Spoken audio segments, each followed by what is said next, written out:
Hi, hello friends. मा खबर आसा खालामो नोंथांमोन गासिबो मोजाङैनो दङ लोगोफोर दिनै जाहैबाय नैथि सेकेन्ड मंगलबार मागोनि जायखौनोखि जोंनि गेजेराव बिराद माने गोदोरै फालिनाय जायो जों बाथौ धोरोमारिफोरनि गेजेराव रंजा बाजायै आरो लोगोसे बेखौहा स्कुलाव फालिनाय जायो लोगोसे गामियावबो बाथौ मन्दिराव So लोगोफोर बे सानसन माने दिनै नोंथांमोननि सेराव एसे ब्लग लाबोनो सानबाय दायो लोगोफोर आङो फोथाराव फैदों आरो फोथाराव फैनायनि जाहोनानो जाहैबाय आङो हि सुदोंमोन आंनि सुइटारखौ बेखौ माने आङो दा लामनो फैदों थारैनो लोगोफोर आङो माने मा बुंगोन माबागोन जालायलांबायसो दा मा होनो जिहेतु दिनैहा गोथार नैथि सेकेन्ड मंगलबार सान मागोनि ओंखायनो फुङावनो सिखारनानै आङो खामानि दामानि मावबाय मावनानै दा नै हिखौ लाबोनो फैनायखौ नुदों नाथाय दुगैयाखैना आङो नाथाय नोंथांमोना खर'खौ एसे जेका नुनो हागो माने सिदोम नुनो हागो आरो आङो माने खर'आव निम लगायदों लोगोफोर मानो होनब्ला आंनि खानाया बिराद गनाय जादों आरो माननाय जादोंमोन ओंखायनो निम लानानै इनि सायाव खाननैसो लाखांबाय आङो लानायावहा खानायखौ आङो माननाय मोनाखै आरो ओमफ्राय एसे खमिनाय मोनदों आरो ओंखायनो आंखौ माने बेलेगा साजेसन होदों माने जोंहानि आनैया लानानैहा निमखौ लानानै खानाय मान गानाय मोनदोंनो ओंखायनो आंबो लाना नायबाय एक्सुवेलि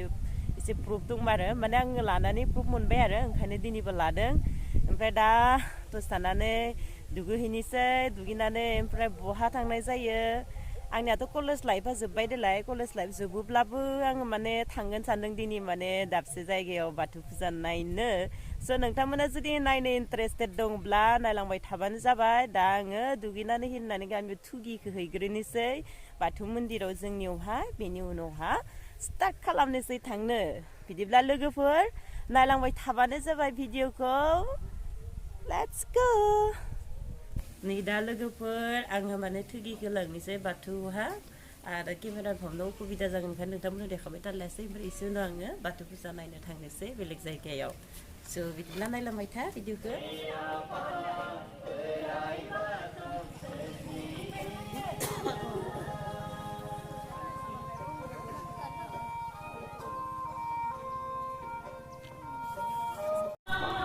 हेल' गाइस दा नै आं खुलुमना फैबाय एकदम बिराद गोबाव लाबाय थारमाने दौरिफोरा न' हाबनायावनो माने मा होनगोन आरो गोबाव जाबाय आरो दा नै थांगोन थाङासो जालायलांबाय आं फंबाय थांबायसो ना मायोबा खबर लायनोसै र' आयु उपाय गैया आरो तारातारि ओंखारना थांसै आङो गाइस दा नै थांगासिनो फंबायदो बाहा नुवाखै बाहायल' नुदो नुदिया नांनांगोन गैया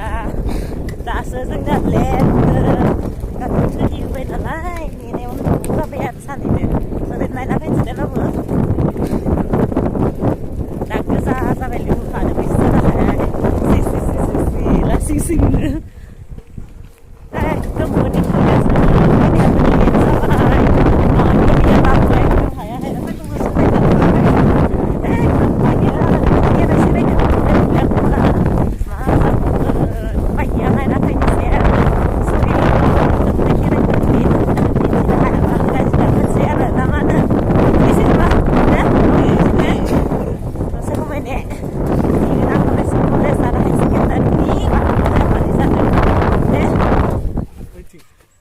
नै दा लोगोफोर मोनहैसिगोन र' जोङो साइकेलखौ बादिलादो दोनबाय एकदम मा बुंनो आरो जाथादा आं साइकेल सादानै बुदोंबा साजोबलाय लांबाय गोबावनो गाखोदोंमोन ना हाया लाना फैबाय नै बाबुआ थांगासिनो मा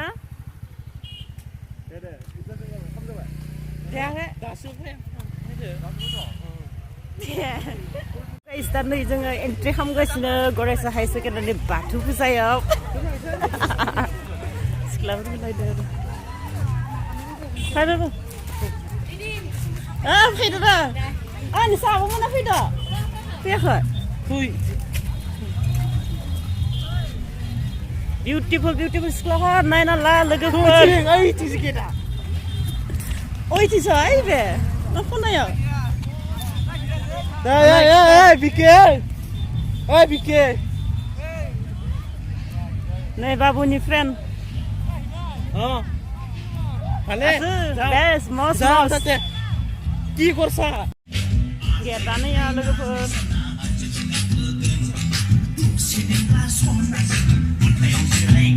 Abab खेराया गैला नामा जोंनिया नै लोगोफोर फैदो माने दिरि जाबाय नालाय फुजाया जोबखांबायमोन आरो जोङो न'आवबो माने बेबायदिनो फुजा खालामना फैबाय बाथौ मन्दिराव इनिफ्राय मा खालामगोन आरो गुबुनफोरा फट' लाफानायाव जोंबो फट' लाबाय आरो नोंथांमोननो मोननैसो शेयार खालामबाय आरो नुबोगोनसो नोंथांमोनहा फट' फरायसाफोरा मोसागासिनो दङ ओमफ्राय जोङो बेयावहा बारा गोबाव थाजाया जोङो माने कलेजाव थांनांगौ दङ बिनानाव साना बेयाव नेबाय दङ ओंखायनो दा जों ओंखारबोबाय बिनिफ्राय थायलायबाय दानिया लोगोफोर नोंथांमोना नायलायदो आरो आंखौ आरोबाव फट' खेबलायबाय आरो गेटआव माने बिराद फट'खौ लाबाय थानो गोसो बाबुआबो खेबदों नाथाय बियो बिनि मबाइलाव खेबदों आरो ओंखायनो नोंथांमोनखौ फट'खौ देखायदों जाथियासेगनियाव लोगोफोर नैबेनो जाबाय गरेस्वर हाई सेकेन्डारि स्कुल नोंथांमोना नायना लादों आरो सोरबाफोर नुफेराखैबा बिलो आगै मोननैसोखौ लानि रइसे भिडिअ बानायदोलै आगैमोन भिडिअ बिराद समायना फाइनेलि लोगोफोर नै जोंनि गरेस्वर कलेजखौ मोनफैबाय जेरावनोखि आङो BA खालामबाय थ' माने गोबां साननि माराव दिनै फैदों आङो मथा मथि 5-6 इयार्ससो जाबाय स' लोगोफोर नोंथांमोना नायलाबाय थाबानो जाबाय भिडिअखौ मिनिनो ओंखारजालायगासिनो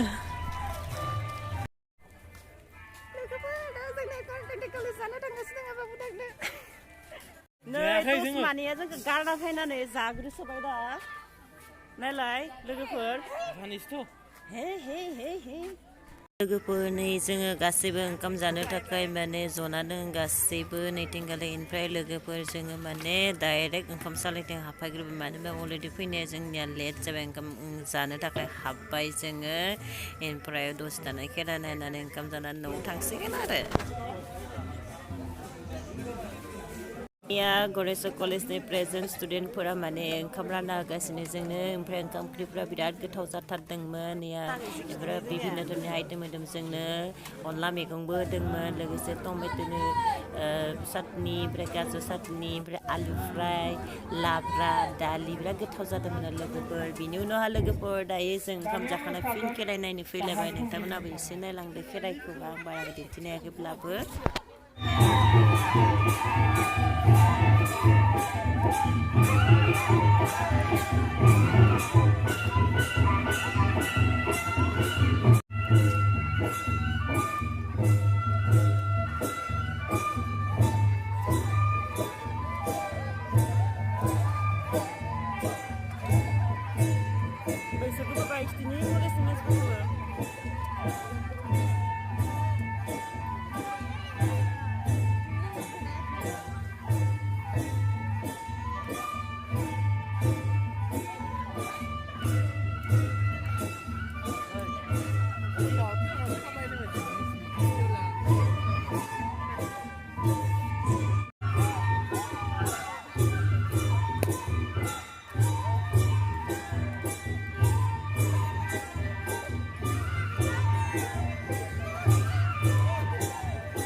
हेलो गाइस दा माने नोंथांमोन आङो जोंनि कलेजखौ एसे देखायनि गोबां बोसोरदो फैदोंमोन नालाय ओमफ्राय दै जोङो फट' सट' लाखांबाय एखेबारे फुल मस्त आरो दायो नोंथांमोननो देखायनो जोंनि हाबबाय दा जोङो स' लोगोफोर नोंथांमोननो आङो माने जोंनि भितर साइडखौ देखाबाय जोंनि कलेजनि माने दहायमोन बाथौ फुजा जानाया सिगांथिंगालै जादोंमोन नैबे जाबाय कलेजनि सानजा बागै स' नायदो लोगोफोर नोंथांमोना ओमफ्राय नैथिंगालाय एसेबां गोदो न' गैयामोन थारमाने कनस्ट्राक्सन बायदि हस्टेल बायदिसिनाबो खुलिदों होनदों आरो जों थानाय समावहा बेयावहा माने साइन्स स्ट्रिम गैयामोन अनलि आर्टस आरो कमार्सल'मोन थारमाने साइन्स स्ट्रिमबो फैबाय स' लोगोफोर नोंथांमोना जायफोर माने गरेस्वर कलेजाव एडमिसन लानो गोसो दङ नोंथांमोना एडमिसन लाफैनो हागोन जेथिया माने एडमिसन टाइम जायो गाइस दा नै जों फिन फट' लाफिनलायबाय गोदो माने आं माने बेबायदि फट' खेबजानो मोनाखैमोन कलेजनि गेटआव थानो ओंखायनो माने दिनै सानसे फट' दैखांबोबाय आरो फाइनालि गाइस दा नै गरेस्वर कलेजनि बाथौ फुजा आइ मिन माने जोंनि फर्मार कलेजनिफ्राय फैबाय दा माने आं बेयावनो फरायदोंमोन गोदो ओमफ्राय दा लोगोफोर ब्लगखौ बेखिनियाव फोजोबनोसै जुदि नोंथांमोना भिडिअखौ नायनानै मोजां मोजां लाइक शेयार आरो साबस्क्राइब खालामनो दाबावला मा होनो नैया जोंहा बिनानाव सानै नैबेबो जोंहानिनो जागोन भबिष्यताव नैया बाय बाय बाय बाय हो गासिबो बाय बाय लाइक रेडि खालामनो लाइक